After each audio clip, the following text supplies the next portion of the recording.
सत्ताधारी पक्षाचा आमदार थेट गोळीबार करतो आणि ते देखील कुठे तर पोलीस स्टेशनमध्ये जाऊन। एक नव्हे तर तब्बल 10 गोळ्या चालवल्या जातात आणि त्या देखील कोणावर तर सत्तेत सहभागी असलेल्या त्यांच्याच सहकारी पक्षाच्या नेत्यावरती, मुख्यमंत्री एकनाथ शिंदे यांच्या पक्षाच्या जिल्हा प्रमुखावरती। हा आमदार आहे भाजपचा आमदार आणि तो देखील मुख्यमंत्री एकनाथ शिंदे यांचे पुत्र श्रीकांत शिंदे यांच्या लोकसभा मतदारसंघातला। भाजपच्या या आमदाराला आपल्या कृत्याचा कुठलाही पश्चाताप होत नाहीये। उलट हे कृत्य आपण योग्य केलं, मनस्ताप झाला, मुख्यमंत्र्यांनी गुन्हेगारी वाढवलेली आहे, त्यांचा राजीनामा घेतलेला पाहिजे, अशा पद्धतीची विधानं ते करतायत। आणि एक आमदार थेट पोलीस स्टेशनमध्ये जाऊन उघडपणे गोळीबार करतोय। हे कृत्य महाराष्ट्रात घडलेलं आहे, याच्यावरती विश्वास ठेवा। एरवी आपण अशा गुन्हेगारीच्या घटना घडल्यानंतर त्याला जंगल राज म्हणत बिहारशी तुलना करत असतो, पण कदाचित बिहारमध्ये आता काही दिवसांनंतर महाराष्ट्राचे दाखले दिले जातील अशा पद्धतीची स्थिती आणि अशा पद्धतीचं राजकारण आपण करून ठेवलेलं आहे का, याचा विचार करण्याची वेळ आलेली आहे। काय आहे हा सगळा नेमका प्रकार? ही घटना घडलेली आहे काल रात्री उल्हासनगरमधल्या हिलनगर पोलीस स्टेशनमध्ये। ज्या आमदारानं हा गोळीबार केला त्यांचं नाव आहे गणपत गायकवाड आणि ज्यांच्यासोबत त्यांचा वाद झाला त्यांचं नाव आहे महेश गायकवाड, जे एकनाथ शिंदे यांच्या शिवसेनेचे तिथले जिल्हा प्रमुख आहेत। कल्याण डोंबिवलीमधली वर्ली गावाची एक जमीन आहे आणि त्या जमिनीच्या ताब्यावरून हा वाद जो आहे तो सुरू होता। काल रात्री पोलीस स्टेशनमध्ये हे जेव्हा दोघं गेलेले होते त्यावेळी हा सगळा प्रकार घडला आणि त्याच वादामध्ये गणपत गायकवाड यांनी आपल्या पिस्तुलीतून गोळीबार केला। 6 गोळ्या महेश गायकवाड यांच्यावरती चालवल्या, 2 गोळ्या राहुल पाटील जे त्यांचे सहकारी आहेत त्यांच्यावरती चालवल्या। या सगळ्या घटनेनंतर एकच गोंधळ जो आहे तो उडाला पोलीस स्टेशनमध्ये। त्याच्यानंतर महेश गायकवाड आणि राहुल पाटील यांना ठाण्याच्या ज्युपिटर हॉस्पिटलमध्ये दाखल करण्यात आलं, त्यांच्यावरती उपचार सुरू आहेत। आत्ता या क्षणाला भाजपचे आमदार गणपत गायकवाड यांना अटक करण्यात आलेली आहे। पण या सगळ्या प्रकरणानंतर माध्यमांशी बोलताना गणपत गायकवाड यांनी जी प्रतिक्रिया दिली ती खूप धक्कादायक आहे आणि महाराष्ट्राच्या प्रत्येक नागरिकानं ती नीट ऐकली पाहिजे की महाराष्ट्राचं राजकारण नेमकं कुठल्या स्तराला येऊन ठेपलेलं आहे।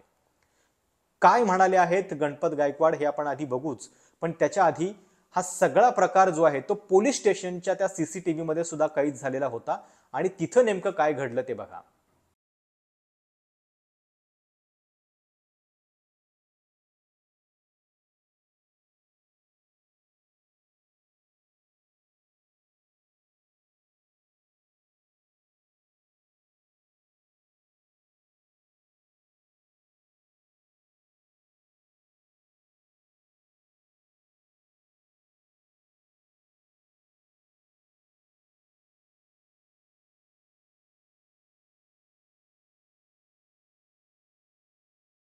महेश गायकवाड आणि राहुल पाटील त्यांचे सहकारी खुर्चीवरती बसल्याचं दिसतंय।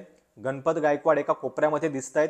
अचानक खुर्चीवरून ते उठतात आणि गोळ्या झाडतात।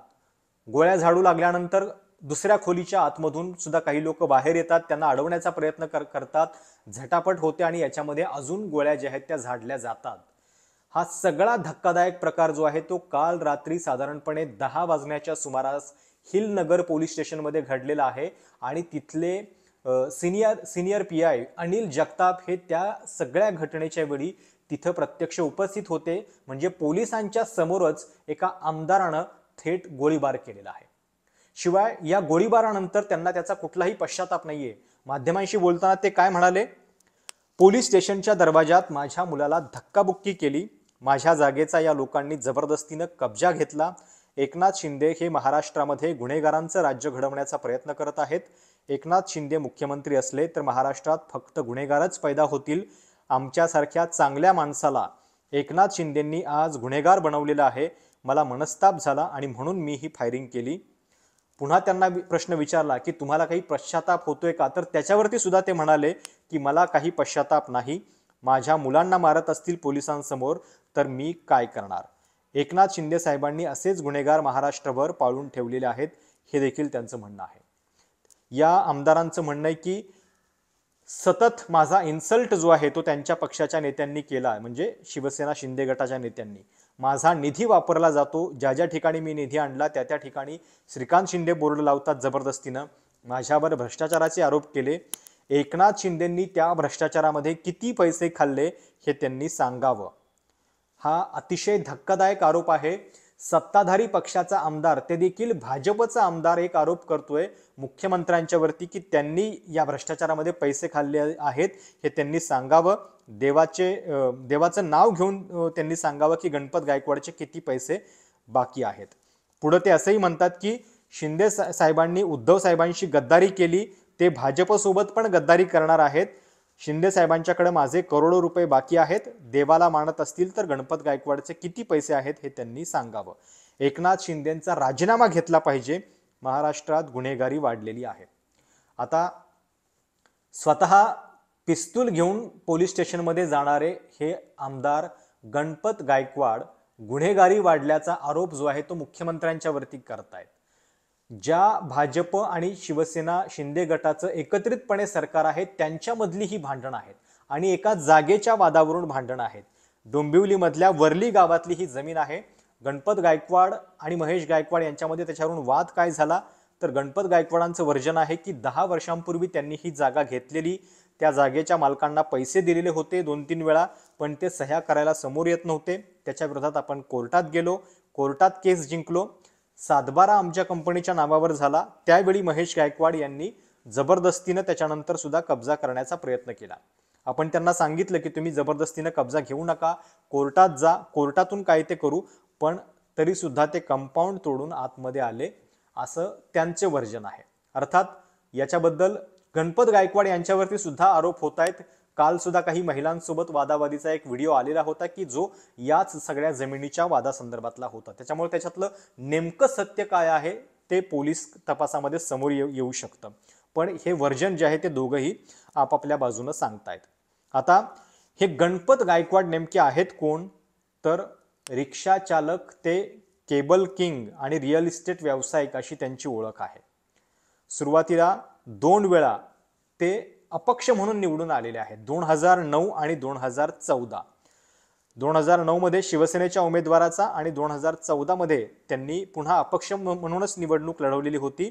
त्यावेळी देखील सेनेच्या उमेदवाराचा पराभव केलेला होता. आता अशा कर्तृत्ववान गणपत गायकवाड यांची भाजपला पण गरज होतीच. त्यामुळे 2019 मध्ये भाजपनं त्यांना सन्मानानं तिकीट दिलं. आपलं कमळाच्या चिन्हावरती निवडून आलेले आहेत गणपत गायकवाड आणि त्यांनी तेव्हा अपक्ष उमेदवारांचा पराभव केलेला होता.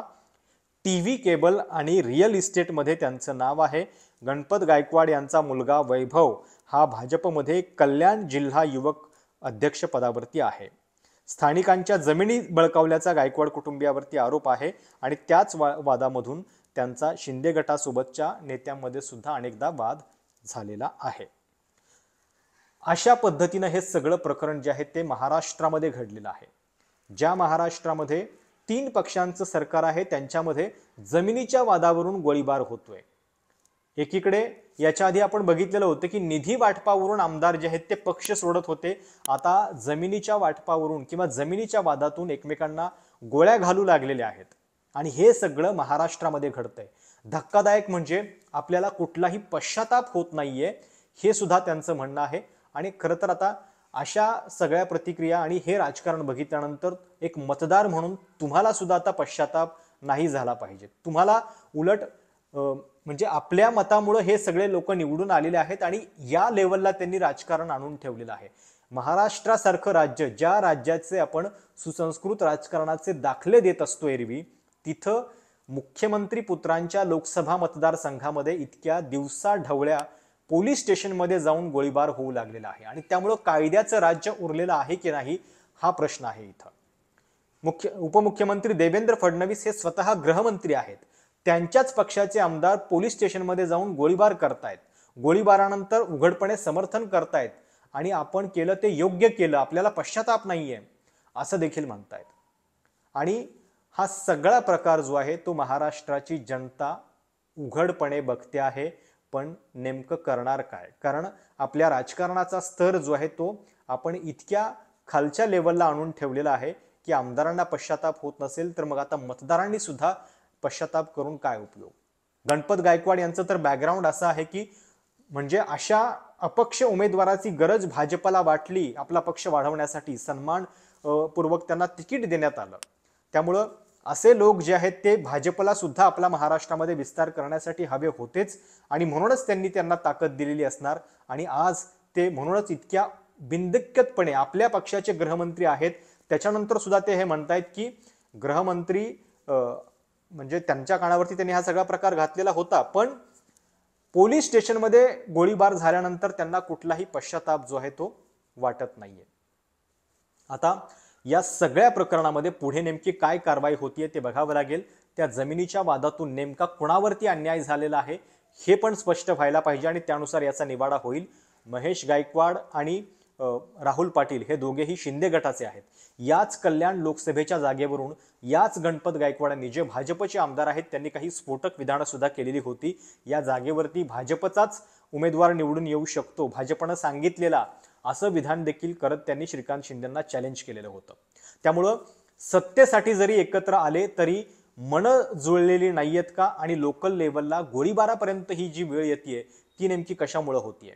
हे असं कुठलं गणराज्य जे आहे ते आपण महाराष्ट्रात निर्माण केलेलं आहे याचा खरोखर विचार करण्याची वेळ आलेली आहे. त्यामुळे अपेक्षा करूयात की याच्या आधी सुद्धा ज्या घटना घडलेल्या होत्या की मुंबईमध्ये एका आमदारांनी पिस्तूल दाखवलेलं होतं भर सगळ्या गर्दीमध्ये, आज तेच आमदार एका महत्वाच्या मंदिराच्या ट्रस्टचे अध्यक्ष म्हणून नेमले गेलेले आहेत. याच्या आधी सुद्धा धमकावणीचे काही व्हिडिओज जे आहेत ते लोकप्रतिनिधींच्या समोर आलेले होते. आणि या सगळ्यामुळं आपण बघितलं की पुण्यासारख्या शहरामध्ये जे सांस्कृतिक राजधानी म्हणून आपण ओळखलं जातं त्या पुण्यामध्ये गँगवॉर किती टोकाला गेलेला आहे. त्याच एका गँगवॉरचा सदस्य असलेल्या लोकांसोबत पार्थ पवार यांचा फोटो जो आहे तो परवा दिवशी आलेला होता आणि त्या पार्थ पवारांच्या फोटो नंतर सुद्धा अजित पवारांना नेमकं काय घडलेलं आहे हे माहिती नव्हतं. त्यांनी त्याचा निषेध केला, पण आपलाच मुलगा जाऊन थेट अशा गुन्हेगारी प्रवृत्तीच्या माणसाला जाऊन भेटतो हे चित्र सध्या महाराष्ट्रामध्ये घडतं आहे. त्यामुळे विचार करा की या अशा घटना महाराष्ट्राचं राजकारण नेमकं कुठल्या स्तराला नेऊन ठेवत आहेत. तुम्हाला नेमकं काय वाटतं? तुमच्या कमेंट्स आणि प्रतिक्रिया कळवायला विसरू नका. हे चॅनल सबस्क्राईब करायला देखील विसरू नका. धन्यवाद.